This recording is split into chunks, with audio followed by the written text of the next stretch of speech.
welcome to everyone, and thanks for taking your time to come to this short workshop on the gift of conflict, which is quite an interesting topic to pick. The focus of tonight is to understand conflict and to think about transforming it. And I hope by the end of the hour you'll have a deeper understanding and maybe some words and phrases and ideas for making conflict into a gift. Just a little bit about me before we begin formally. On the right are the things I do, my professional gifts to the world, I hope, and at the bottom that accredited mediator. So kind of the provenance for sharing some ideas with you is that over lockdown, the many things I wasn't able to do, one thing I was able to do was to train as an accredited workplace mediator. That is me on the left. Yeah, it was a long lockdown, wasn't it? Took its toll. House rules. I know Anne has explained how we work together effectively.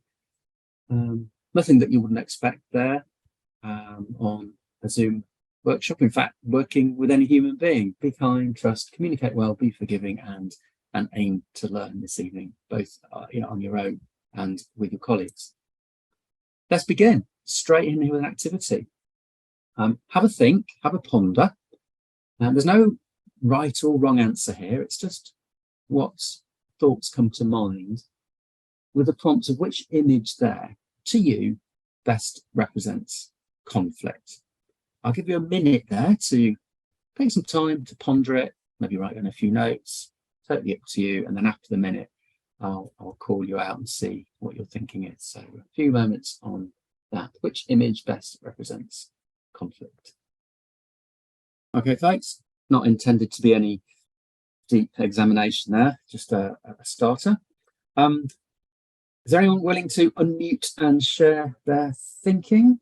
Thank you, Mike. I just wrote down, it depends on the relationship or the environment I'm in. So if I'm the receiver of conflict or the provider of conflict, usually I would go to number one, but I'm trying to go to number two now. Oh wow, what a lovely answer. It's like a work in progress. I get made used to those images. Thanks, Maria. I think all of them could, but I'm more pulled towards two, because change usually comes out of conflict. So for me, change, the other two are kind of obvious, and you could make them represent conflict, but change is something for me, as I say, that can come out of conflict. Super, thank you. Lovely connection there. Thank you for your thinking. I think I would agree. I saw it originally a one, and hoping that I could probably go to two. So maybe by the end of this, it might change. What about that, Mike? Love it. Make it aspirational there. Yeah, not any pressure on you, mate. But no. I think I know everybody said change, and I was looking at change, but I was looking at more of like the physical appearance of it. So I would say number three, because body language, reaction, how that is. So it's all of the three, but I think the number three caught my eye the first because of the face body language part, the tension in the body language. Yeah. Thank you. Well, very perceptive. You've really made the most of that image there and taken a lot from it. I was saying that I thought also of number two, change, because whatever you do and whatever you have to change, whatever change you make in your professional life or personal life, it always provokes some kind of, problems, because you have to get used to something new. You have to adapt yourself. You have to adjust. There is always a conflict. If it's your professional life, you have to adjust to new things. So it's always a conflict. Great activity in and of itself here, because there's you can't get it wrong. It's a wonderful activity if you work with other people, with children or adults, that this is an activity that provokes thinking, shows people that there are different right answers to the same thing, but moreover opens up the topic. Different aspects to conflict. People aspire to respond to, manage conflict differently, and this is the kind of standard definition. As a noun, conflict is a serious disagreement or argument, typically a protracted one that goes on for quite a while. And to be in conflict, to conflict is to be incompatible, to be at variance and to clash. What I want to do is to get underneath what this might mean for each of you and for in your contexts, and how you might reframe it, think about it differently, and some tools for going forwards with this concept of conflict. To do that, though, I'd like to do a reflection test. Don't worry, all the hard work is right up front of this session. Don't get all the hard work over with it. It's just plain sailing down to 6 o'clock, so don't worry. This is a reflection test. I want you to put your own kind of personal boundaries around this, but I'd like you to reflect on conflict that you have either witnessed or experienced. This is kind of the main activity of our session, really, just to get your personal take on conflict, and then we can go forward into the theory around it. But if you could recall and quickly bullet point a situation that involved conflict. And it's one that I'm going to invite you to share with colleagues in the meeting. So that it can be one you're involved in, or one that you observed. It could be in your own space. It could be something, even one that you've seen in a narrative, maybe what, read about it or saw it on TV. So if you could spend a couple of minutes from now just getting that ready to share. Any questions, do unmute and ask me. If I haven't given you any clear instructions, just drop something in the chat or unmute and ask me.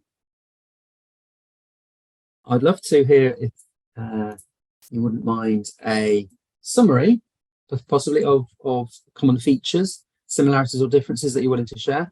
I think from the 3 descriptions of conflict, there are a few things. One was the inability to listen in certain people in conflict. Another thing we talked about was the need to be able to share your version of the truth, and possibly, I think in a couple, or if not 3, I can't remember, we were talking about, if in conflict we have experience of people talking over each other, or while the other person is not letting the other person finish. So there's the 3 things that were interesting to hear, like the more the detail of when a conflict's happening, what you actually see and hear and feel, that, especially that idea of hearing people's different truths. Yeah, thank you so much. Move on to potentially the theory around why conflict happens in those ways and the features that you described. I mean, we had the kind of dictionary definitions there, and what you will have thought about and discussed is that, and there's a lot more to it than just a dictionary definition. There's what happens in the moment. That's how you feel about it, is why it happens. So remembering what you shared and what you heard, I'd like to propose this and also give you the theory, a couple of pieces of theory around conflict, so that we can see how it potentially can be transformed. So who you are, what you've experienced, and the moment you find yourself in can cause you to have different responses to conflict. And those different responses can be described by 2 different features.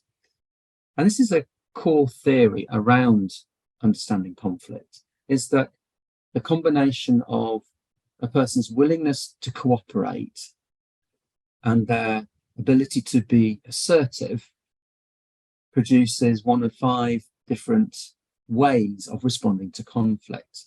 And when we see diagrams like this and do assessments of ourselves, it's the danger is we get stuck into labeling, thinking, oh, I'm in the top right or in the bottom left. And what this is a diagram that you can move around and navigate, but you may have a tendency to be in one particular quadrant, although you may at times operate in another. These responses to conflict, as I said, show a willingness to cooperate on a spectrum and a willingness to be assertive around your side of the truth, your side of the opinion. And the idea there is that you will operate across all 5 of these regions. But as a brief introduction to it, the cooperativeness, though, it's your willingness to want to reach a solution, your determination you drive to actually make this work.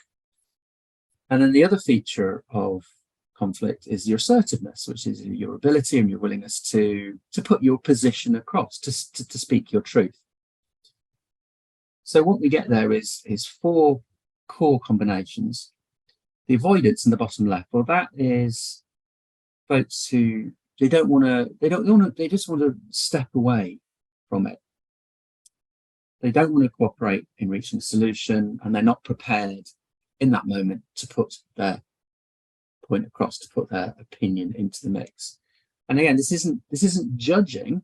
There are times when it's if you're under threat out in the street late at night, you probably do want to avoid the conflict. So it's not good, bad, right or wrong to be avoiding. It's just one description using those 2 features. And moving along to the right of that, we get accommodation. So that means you accommodate, you cooperate to get a solution, but it's kind of on the other person's terms because you haven't asserted your opinion.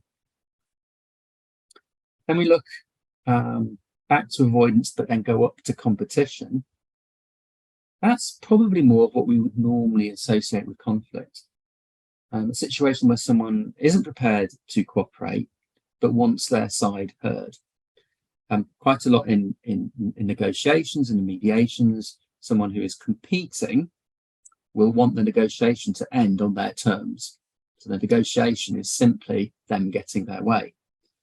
And again, not good, bad, right or wrong. If you are fighting for, the rights of a child, you're fighting to safeguard them, then you probably do want to do that. You're not going to cooperate with people who are against the child. You're going to assert what the child needs. And then we have collaboration, top right, where you want to find a solution, but you also put your truth in there.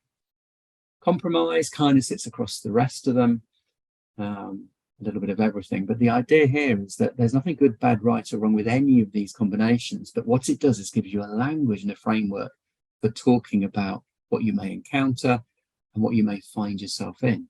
So, you find yourself in a situation where someone is being competitive and you know that you're an accommodating kind of person. What might that mean? You find that you're a collaborator. You are the kind of person who will state what you want, but you're also willing to listen and work to a solution. If you find yourself speaking to someone who is avoiding, then there's a bit of work to do because they're not going to do either of the things that you are. So with that in mind, you think about the examples of conflict that you shared. I'm wondering with that framework if it gives you a different perspective or an enhanced perspective on what you actually looked at. Have a few moments to ponder that, and then I'll invite you to describe your conflict or describe a conflict using that language. And what we could argue here, sorry to talk over your thinking, but is that simply by having a framework like this, by having a language to talk about conflict, we are already beginning to transform it. Because rather than being something that we get stuck in and have difficulty navigating our way through, there's now a language to at least understand why we might be there. And that simply is because people naturally approach and respond to conflict in different ways. Okay, folks, what I'm going to do now is a cold call with an opt-out. And what that means is I invite you to respond.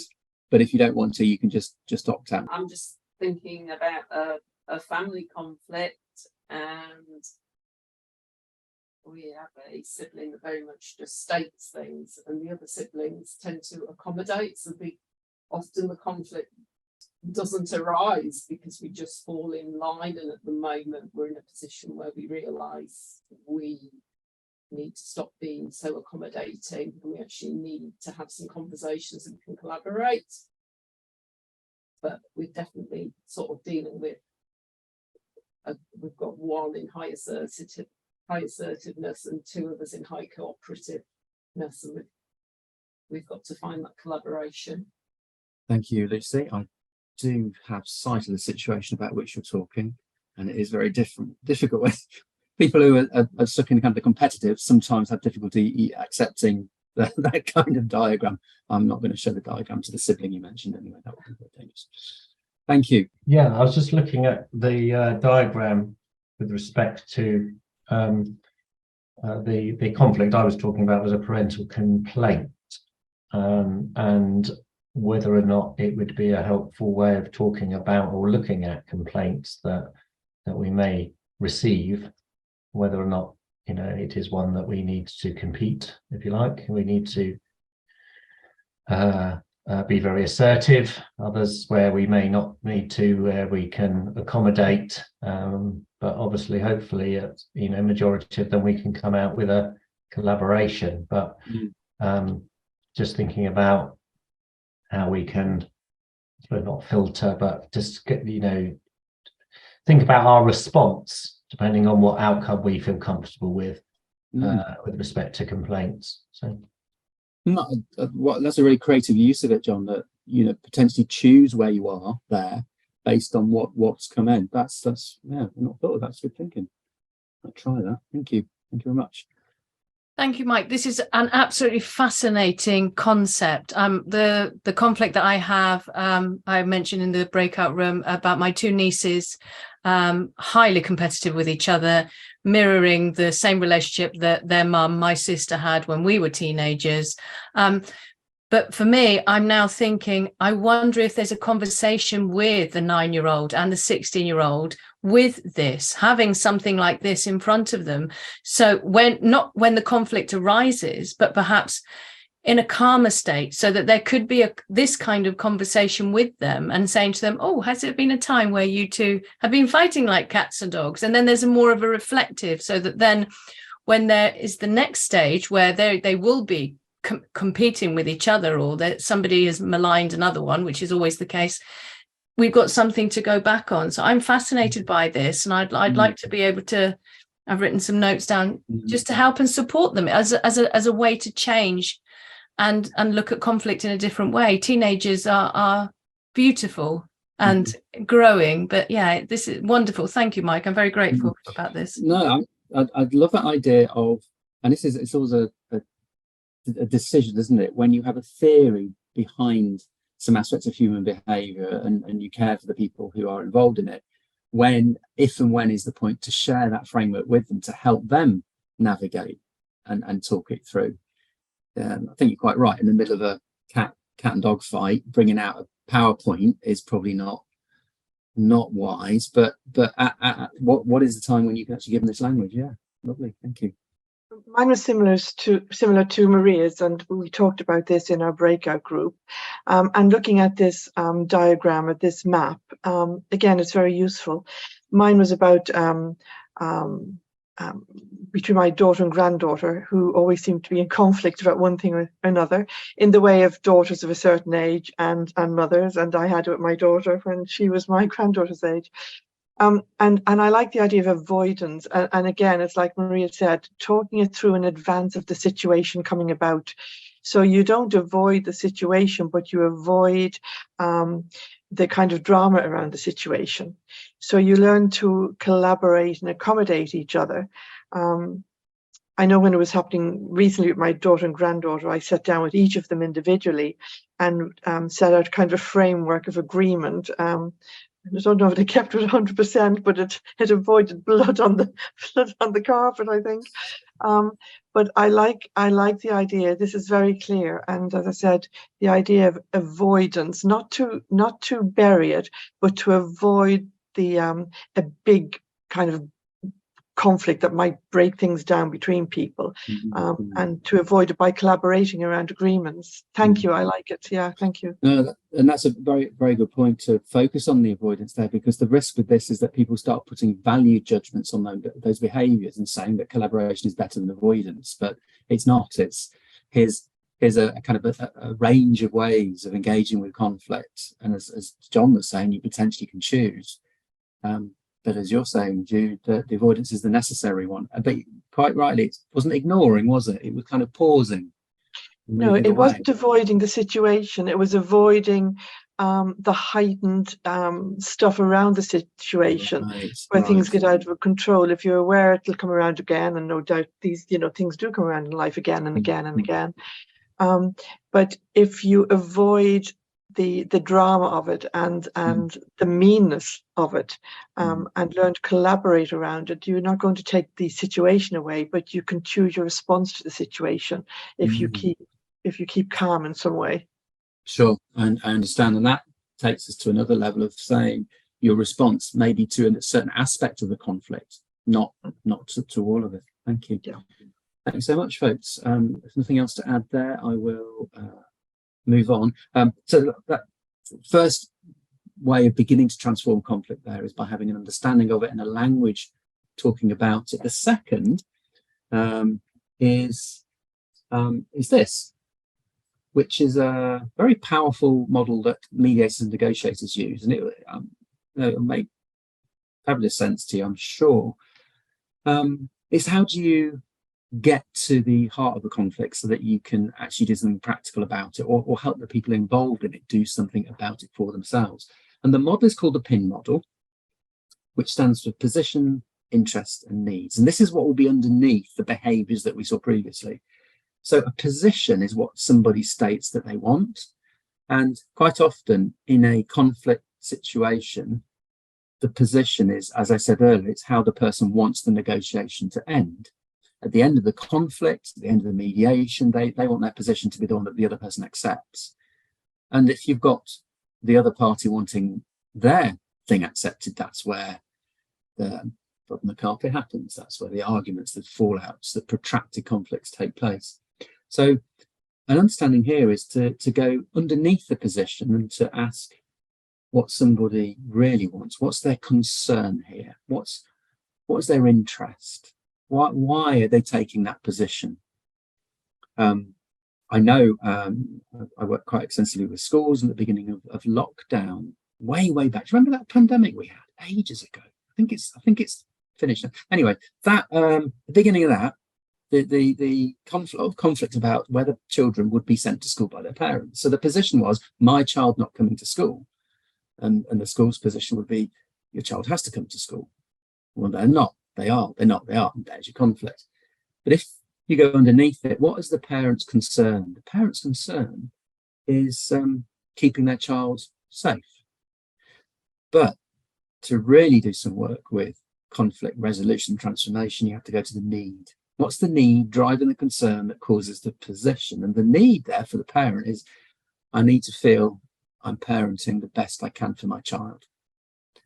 That's my need, to feel that I'm a good parent. And that causes me to be concerned about my child's safety, which makes me take the position of not sending my child to school. And this model shows you clearly down there at the bottom where the needs overlap. You could actually find in that particular conflict, the needs of the school. We want the best for the child. We want to feel we're parenting this child the best we can, overlap with the parents, and that's where the conversation can begin. That grey triangle, that unassuming grey triangle on that one PowerPoint slide there, is where conflict can be transformed. That's where the gift of conflict is, in getting to a place where both parties have got underneath their position, they've got to their concern, and they're right down there at the shared needs. It's an interesting model to use if you are in a situation where somebody is reporting they're in conflict to you. Maybe a workplace grievance or a family argument or something in the street you come across. The kind of questions you can ask, if you have the opportunity to them, is once someone's stated their position, you can say, oh, I hear you. I hear what you're saying. I hear you, your position. What's your concern here? And then see what they say. If they're able to articulate that, you can then say, I hear you. What is it you really need in this situation? Now, of course, the risk there, the conflict between two people, is they'll go, I need him to, or I need her to. So it's not what they need to happen, it's what need they want fulfilling in themselves. Apologies, I haven't got a slide on this, but there's 6 basic needs that are always present in that bottom layer. The need for affection and esteem, the need for power and control, and the need for safety and security. Affection and esteem, power and control, safety and security. And any conflict you look at, dig deep enough, and you'll find one or more of those. The person is desperately trying to meet them. It might manifest itself as a position that appears dangerous and angry, but deep down there'll be a need, one of those or more of those 6 needs they're trying to meet.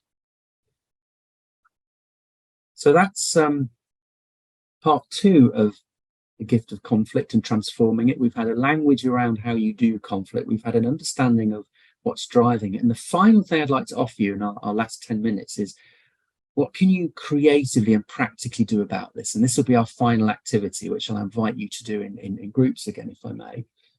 And this is a lovely activity. I went to Memorial de Caen in Caen, which is a war memorial. Has anyone been to the war memorial in Caen in France? It's a very poignant statement, a museum about conflict. And I came across a United Nations conflict resolution workshop. It's simply called 2 Oranges, and there it is. That's the workshop. There's 2 starving children, 1 orange. What happens?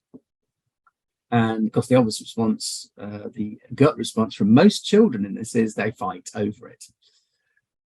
But if you can bring some creative thinking to bear on it, there are many, many other options.